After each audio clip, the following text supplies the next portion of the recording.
Nalini Dhanesh cooking ಚಾನೆಲ್ಗೆ ಸ್ವಾಗತ. ಈ ಮಾವಿನಕಾಯಿ ಚಿತ್ರಾನ್ನದ ಗೊಜ್ಜನ್ನು ಹೇಗೆ ಮಾಡೋದು ನೋಡೋಣ ಬನ್ನಿ. ಎಲ್ಲರಿಗೂ ನಮಸ್ಕಾರ. ಎಲ್ಲರೂ ಹೇಗಿದ್ದೀರಾ? ಎಲ್ಲರೂ ಚೆನ್ನಾಗಿದ್ದೀರಾ ಎಂದು ತಿಳಿದಿದ್ದೇನೆ. ಮರೆಯದೆ subscribe, like, share and comment ಮಾಡಿ, ಬೆಲ್ ಬಟನ್ ಪ್ರೆಸ್ ಮಾಡಿ. ಮಾವಿನಕಾಯಿ ಚಿತ್ರಾನ್ನ ಮಾಡೋದಕ್ಕೆ ನಾನು ಒಂದು 3 ಗೆಡ್ಡೆ ಈರುಳ್ಳಿನ ಹೆಚ್ಚಿಟ್ಕೊಂಡಿದ್ದೀನಿ.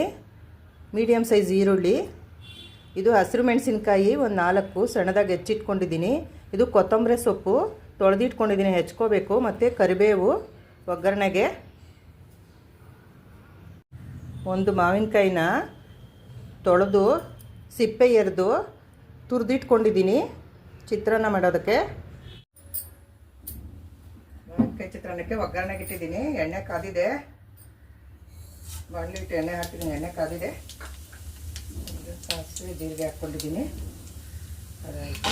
ಕಡಲೆಬೀಜ ಸ್ವಲ್ಪ, ಕಡಲೆಬೇಳೆ, ಉದ್ದಿನಬೇಳೆ. ಕಡಲೆಬೀಜ ಒಂದು 2 ಸ್ಪೂನು, ಕಡಲೆಬೇಳೆ 1 ಸ್ಪೂನು, ಉದ್ದಿನಬೇಳೆ 1 ಸ್ಪೂನ್ ಹಾಕ್ಕೊಂಡಿದ್ದೀನಿ.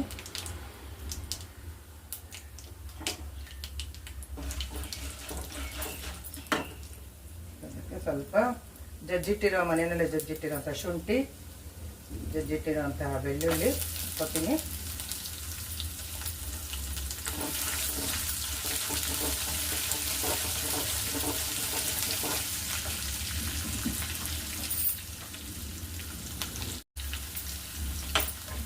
ಗೋಡಂಬಿ ಒಂದು 5 ಹಾಕ್ಕೊತೀನಿ.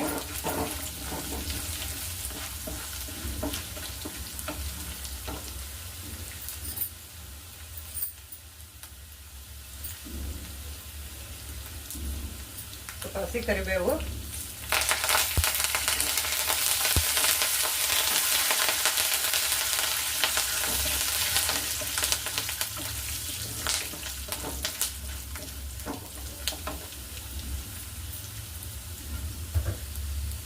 ಆಗಿದೆ. ಇದಕ್ಕೆ ಹಸಿರು ಮೆಣಸಿನ್ಕಾಯಿ,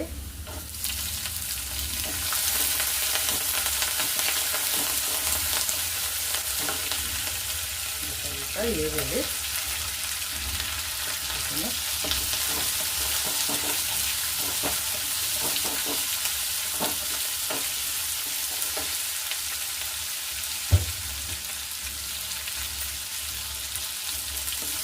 ಅದೇ ತೆಗೆದು ಒಂದು 5 ನಿಮಿಷ ಆಗುತ್ತೆ ಬೇಯೋಕ್ಕೆ.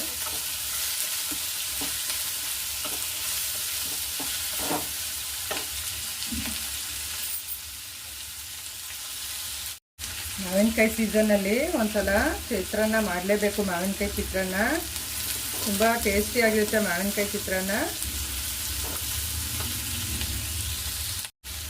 ನೀವು ಮಾಡಿ ಒಂದ್ಸಲ ಹೇಗಿದೆ ಅಂತ ತಿಳಿಸಿ. ಈ ರೀತಿ ಮಾಡಿ ಚಿತ್ರಾನ್ನ, ಮಾವಿನಕಾಯಿ ಚಿತ್ರಾನ್ನ. ಹೀಗೆ ಸಪೋರ್ಟ್ ಮಾಡ್ತಾಯಿರಿ. ಎಲ್ಲ ವಿಡಿಯೋಗಳನ್ನು ನೋಡ್ತಾಯಿರಿ. Friends, ರಿಲೇಷನ್ಸ್ಗೆಲ್ಲ share ಮಾಡ್ತಾಯಿರಿ. ಈಗ ಇನ್ನಷ್ಟು ಹೆಚ್ಚಿನ ವಿಡಿಯೋಗಳನ್ನು ಮಾಡ್ಬೋದು.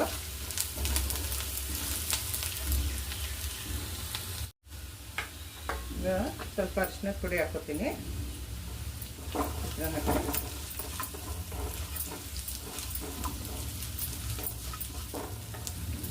ಸ್ವಲ್ಪ ಸಾಲ್ಟು, ರುಚಿಗೆ ತಕ್ಕಷ್ಟು ಉಪ್ಪಿನ ಪುಡಿ,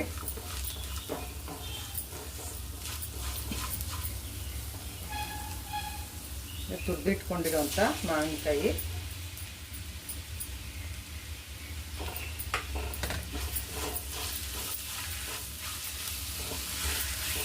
ಲಾಸ್ಟಿಗೆ ಮಾವಿನಕಾಯಿ ಹಾಕಬೇಕು. ಚೆನ್ನಾಗಿ ಈರುಳ್ಳಿ ಎಲ್ಲ ಬೆಂದಿದ ಮೇಲೆ ಇದನ್ನೆಲ್ಲ ಮಿಕ್ಸ್ ಮಾಡ್ಕೋಬೇಕು.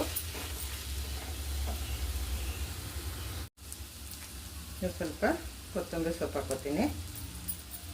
ಅದಕ್ಕೆ ಇದೆಲ್ಲ ಮಿಕ್ಸ್ ಮಾಡಿದ್ರೆ ಆಯಿತು.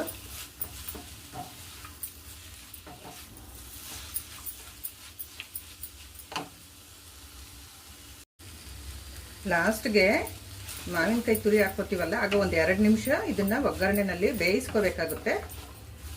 2 ನಿಮಿಷ ಬೇಯಿಸ್ಕೊಂಡ್ರೆ ಸಾಕು. ಇದು ಇದಾಗಿದೆ. ಅನ್ನ ಆಗಿದೆ. ಮಾಡಿರೋ ಅನ್ನ ಹಾಕ್ಕೊಳ್ತೀನಿ. ಈಗ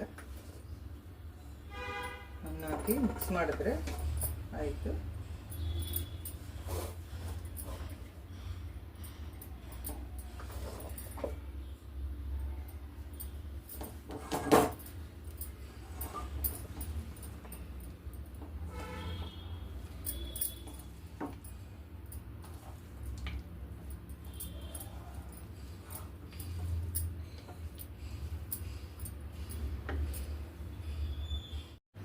ಮಾವಿನಕಾಯಿ ಚಿತ್ರಾನ್ನ ರೆಡಿಯಾಗಿದೆ. ಮಾಡಿ ಹೇಗಿದೆ ಎಂದು ಕಮೆಂಟ್ ಮಾಡಿ ತಿಳಿಸಿ. ನೋಡಿದ್ದಕ್ಕೆ ಧನ್ಯವಾದಗಳು.